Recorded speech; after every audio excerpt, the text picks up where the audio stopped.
Hey everyone, welcome back to Garner Reviews. Today we're going to be doing a 1 year later review of the Milwaukee 2 and 3 drawer Packout system.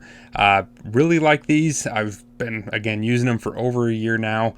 Have had them on a bunch of different job sites. They've been in the back of trucks, all this good stuff. So they've seen plenty of abuse, and I've kind of changed up what I store in them over the last year. So I'm going to share with you kind of my finalized review, my thoughts on them, and we're going to get into it right now.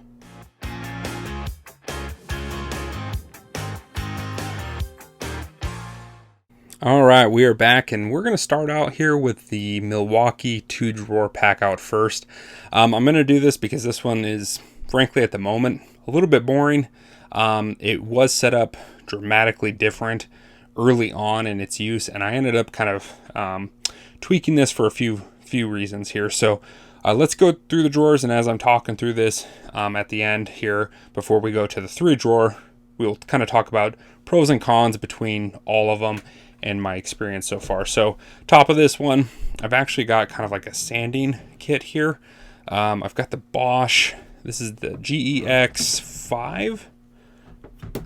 Yeah, GEX 18V5. So this sander right here, cordless sander from Bosch. It's running on their 18-volt core battery, and it's a 5-inch disc size here. And this thing is remarkable. I need to do a follow-up review. I probably will.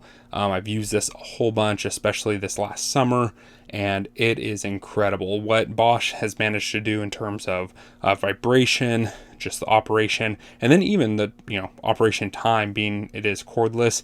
This thing can get a lot done relatively quickly, very smoothly, and man, it's just an incredibly ergonomic, awesome setup. So I won't break too much. We'll save that for a future review video, but that was in here. Kind of got it positioned just right so that the dust port barely misses. Oh, see, barely misses the opening there. I have to get it just right so it doesn't catch, but it does work. Ended up storing a bunch of extra sandpaper, and I bought this Mirka. This was Mirka Gold. It was like a 60 grit. I was trying to strip off some stuff. Great sandpaper. The only issue is the hole pattern doesn't quite match up, I believe, with the Bosch. So I didn't get as good a dust collection as I could have. But again, I figured, well, it was on discount. They were discontinuing it or something like that. So I got it for such a good price. I'm like, you know what? Too good to pass up, especially for Mirka. They make some solid stuff. In here, I dropped in a 8 amp hour battery, one of the Bosch Pro Factor cores. Honestly, this is in here because if I absolutely had to, you can run it on this. It actually fits, and it's not horrible to do. I wouldn't typically do it, not unless I was really, needing it.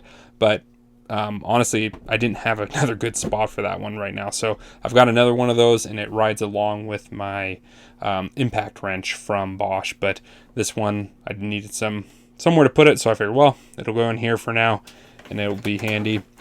Back here, I put a few extra of the dividers that I'm just not using, and this is basically the only drawer on the 2-drawer system that I actually have dividers in. So these are just the extra dividers. I didn't know what to do with them for now. This is one of the is it Razor? Can't remember the brand name. Something like Razor or something like that. One of their dust masks here. Dust mask. There we go. Yeah, I guess it's RZ mask Razor. I don't know.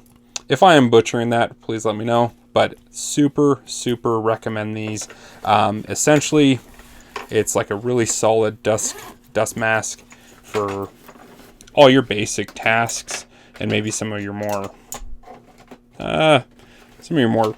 dusty things. But it's incredibly comfortable. You sweat like a fraction of the percent. I know that sounds gross, but if you put on like your traditional mask and you're working, boy, you are just like miserable. It is horrible. It is not a fun experience. This thing makes it very doable. I don't know how they pulled that off, but they did. If you've got to wear a mask routinely for dust control and things like that, check those out. They're worth every dime, I guarantee you. will love them. So on this end here, we've got 2 of the core 4 amp hour batteries. I just carefully set them up on top of one another, and they just ride in the back there, obviously for the sander. And then a bunch of extra sandpaper. This was just, again, some stuff that I had from some projects. This is, I think, Diablo, and it was like their sand net. Had a sanding block back there. Just some random stuff from some projects I had. And here's some more of the, yeah, it was Diablo, like the sand net in there. So pretty good sandpaper. I like it. I think especially for the price, you end up getting a decent product. But and the sand net works obviously really well with dust collection, something like this. And you hook this up to the Festool back, and whew, what a combo. What a combo. All right. That's kind of the only fun drawer, unfortunately, on this one right now. This one, pretty empty. Oh, I got a few extra dividers. I guess those would be for the... Are those for the smaller? I forgot those were in there, to be honest. So, a few extra dividers for, I think, the 3-drawer pack out. And then I've got an extra Makita charger because I had nowhere to put it. So, it is sitting in here for now. And then this is one of those nice little stealth mounts. This is for the Makita chargers, because they, for whatever reason, decided not to provide a mounting spot. So if you wanted to mount this to a wall or to some sort of surface with screws, there are no mounting slots on this. So stealth mounts to the rescue. You basically pop the rubber feet out, and then this friction locks on here, and then obviously you have 4 awesome mounting spots there, mounting screw slots, and it will hold your battery charger on the wall in place, good to go. So really cool little accessory there. This was an extra one. I only needed one, and it came in a 2-pack, so it is what it is. But again, this one is a little bit less exciting, the 2-drawer altogether. But let me talk to you about kind of what happened and why it's looking the way it is right now. So if you can tell, there's quite a bit of friction on this. It's not super smooth.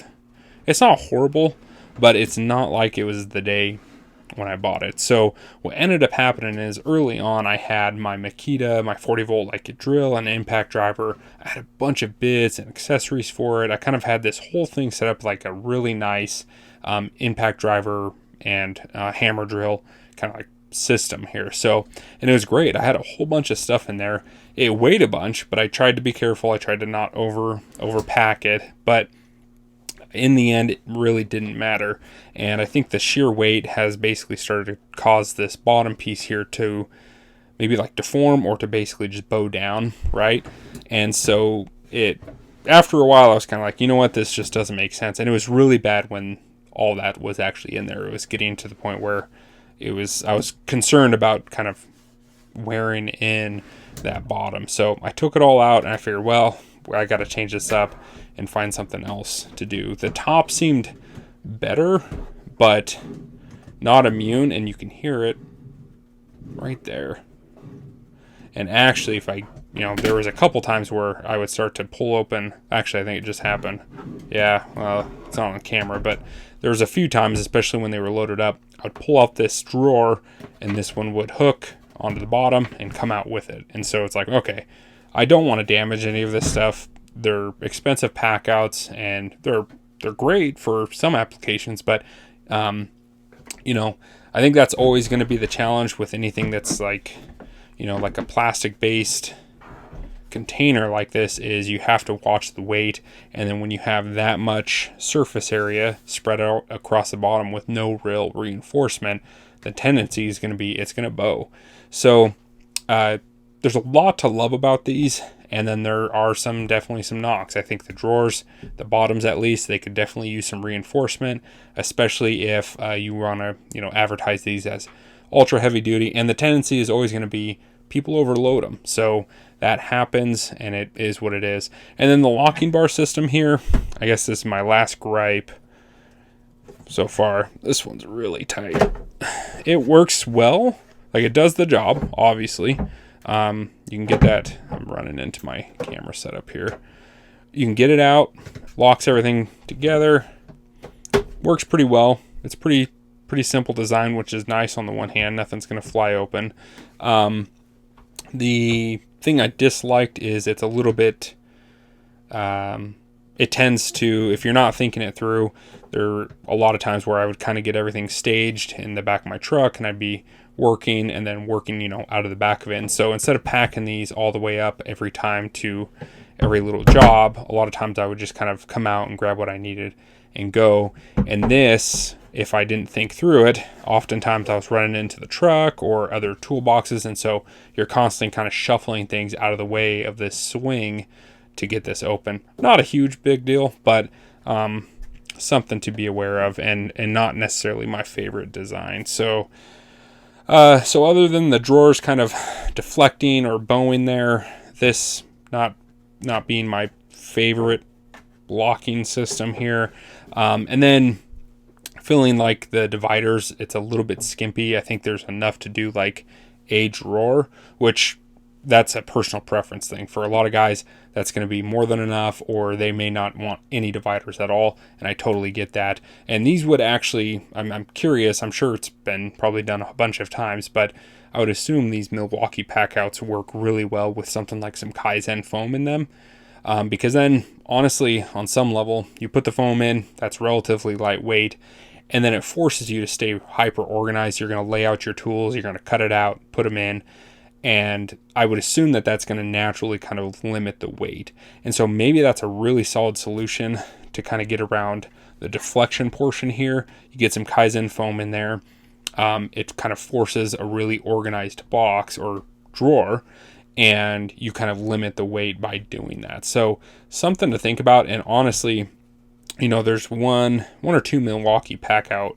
I think it's the toolbox, or I can't remember which one it is. But anyways, it actually comes with Kaizen foam pre-cut to the shape of the box, and then you can put whatever you want in there. So obviously, they've got some experience with that, and they would know exactly what that looks like. So that could actually be, I think, a pretty solid accessory, or something to maybe include with these. That would be pretty cool, instead of maybe dividers. So some different thoughts there, but you guys let me know what you think down below there.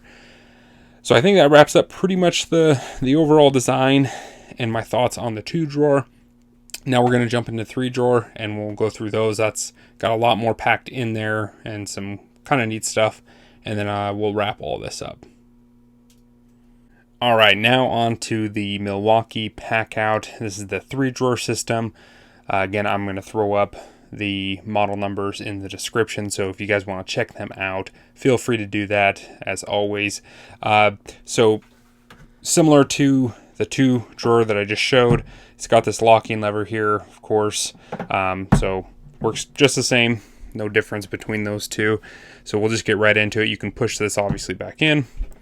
Let's start from the bottom. First drawer opened up here, and I've got mostly hammers, pry bars, that type of thing. So this ended up working out pretty well. This is basically kind of all I needed for most jobs. This is a Martinez hammer, so if I didn't need to do anything framing related, I can take this waffle head off, and I can put on like a nice smooth face one, which ends up kind of making this a pretty versatile tool. Plus it is just super high quality, just a wonderful hammer to work with. This obviously got my like a rubber 2-sided mallet, and then a similar one here, just much larger, and this is kind of designed around more flooring applications, and then just kind of your basic cat's claw. So pry bar, something like that in there. This was a little bit tricky. I kind of took me a little while to figure out the layout on how to get these kind of all to fit and not jam up. And I have noticed, with these tools and stuff, and kind of with all the drawers, if you get enough weight in these do start to, like I mentioned on the 2-drawer, the bottom of these, I think that's the culprit. It's bowing out. And so sometimes this gets a little bit rough, and it sounds like it's rubbing somewhere, and it's not as easy to open and close. So just something to be aware of. Again, solid drawers, had no real issues with them in terms of durability after a year, but I can see where potential problems might start showing up. Second drawer open though, bunch of miscellaneous in here. Again, I've got some additional things like cat's claws, kind of with different ends on them. Had a couple of those stored in here.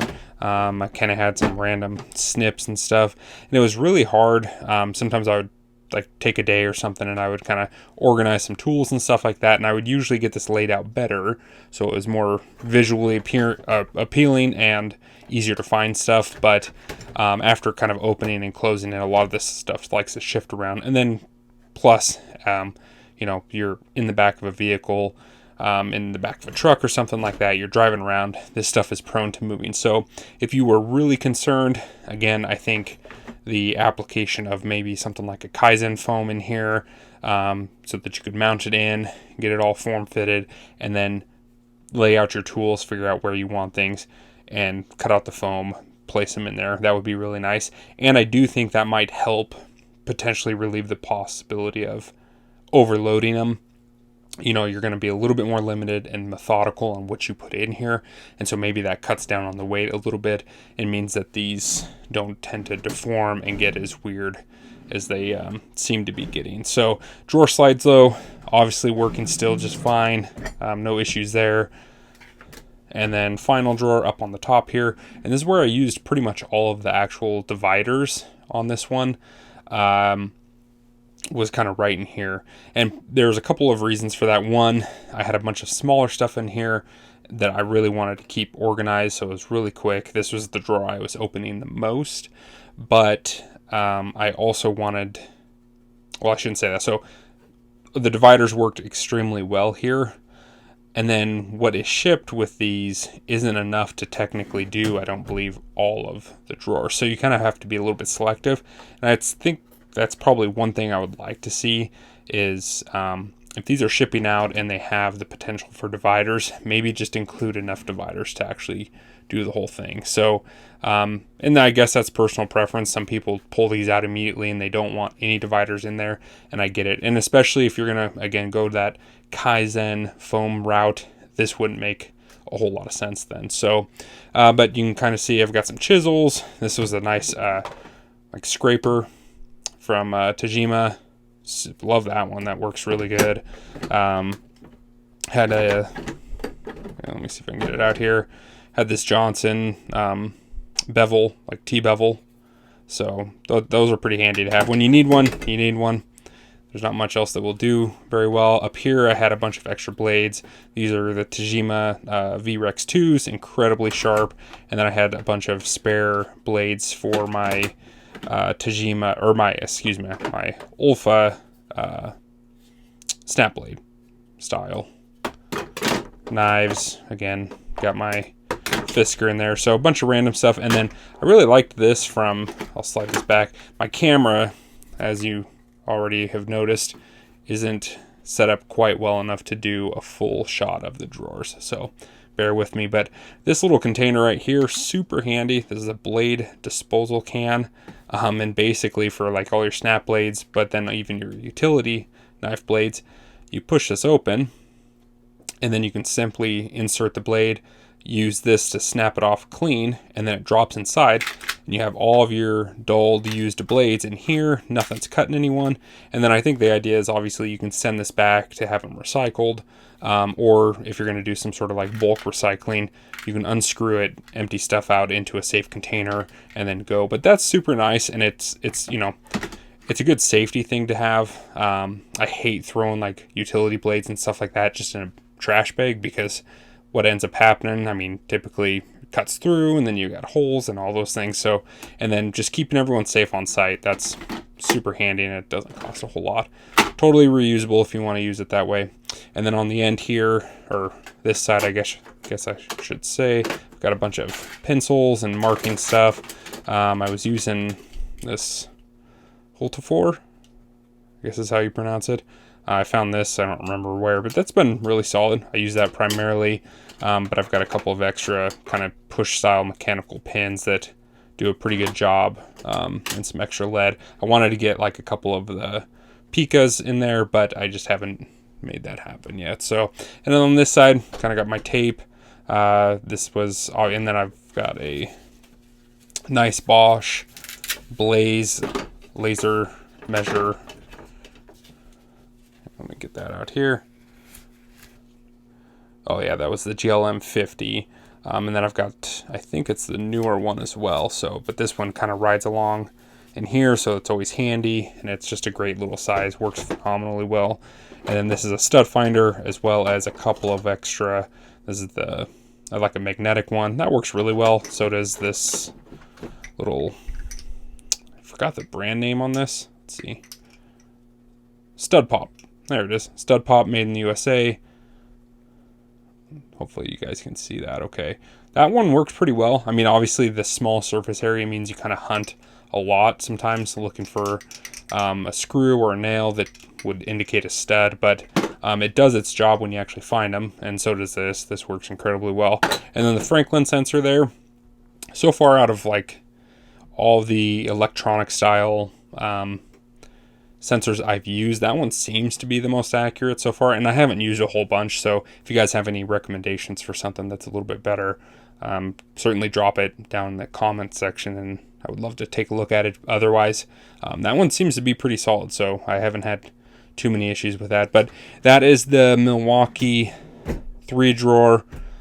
Let me know what you guys think. I've got some fun stickers on there that I had laying around. So, but honestly, it's a great system, especially for transporting tools.